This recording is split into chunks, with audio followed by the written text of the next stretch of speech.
Alors depuis 2018, à l'initiative en fait de mon département, qui est le département ALIMH, Alimentation humaine, on a développé une thématique de recherche autour de l'impact des micro et nanoplastiques en santé humaine, et plus particulièrement dans le cas de mes activités de recherche sur la santé digestive et quel est l'impact en fait de ces micro et nanoplastiques sur la fonction barrière de l'intestin.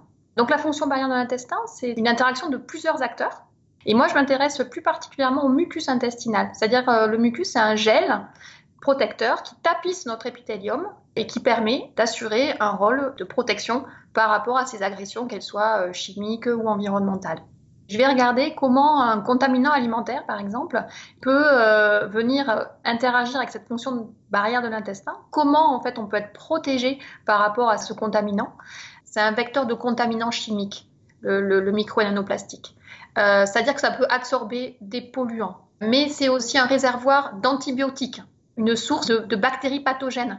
On appelle souvent en fait les micro-nanoplastiques des voyageurs pollueurs. C'est aussi le cheval de Troie, parce qu'il va absorber des contaminants. Il peut, s'il arrive à rentrer dans l'organisme, pouvoir essaimer. Et il peut y avoir aussi de l'antibiorésistance qui va se développer sur ces plastiques. En 2018, en fait, l'Union européenne, elle a édité en fait sa stratégie autour du plastique dans une volonté d'économie circulaire. Donc là, on est clairement en fait dans ces enjeux-là. Par rapport à du recyclage, on peut éventuellement se retrouver avec des micros ou des nanoplastiques qui seraient plus délétères que ceux qu'on pourrait trouver au départ.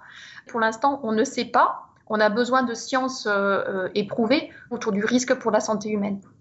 Après, la France, elle est assez aussi leader par rapport à limiter l'usage des plastiques à usage unique, un peu fer de lance dans une gestion plus raisonnée du plastique.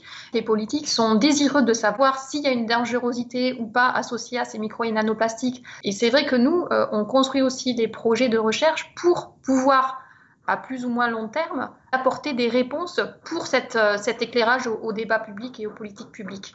Pour connaître l'impact d'un micro et d'un nanoplastique, il faut déjà arriver à les détecter, à les quantifier dans des fluides ou des tissus biologiques, notamment au niveau de l'intestin.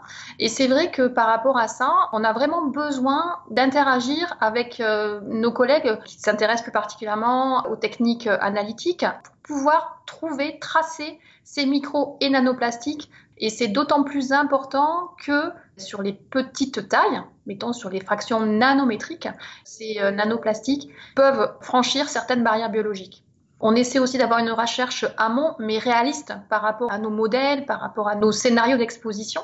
C'est-à-dire qu'on va prendre le plastique dans l'ensemble en fait, de son cycle de vie pour mimer à la fois une exposition directe, parce qu'on va trouver des micro et nanoplastiques dans certains emballages, mais aussi par rapport à ces plastiques qui vont se retrouver en tant que déchets, qui vont être dégradés, et donc là, ça va plus mimer une pollution environnementale. Pour avoir ce sentiment de fédérer un collectif, il faut avoir une autre façon de travailler. Et donc, je me suis fait accompagner par une facilitatrice en intelligence collective. Et donc, moi, ça m'a beaucoup appris. Ça m'a appris comment je voulais travailler avec ces acteurs. Un peu une approche multi-acteurs avec des préoccupations différentes. C'est-à-dire qu'une question de recherche, une question de science, elle est d'autant plus intéressante qu'elle part de la vraie vie. Ça va appeler des nouvelles questions.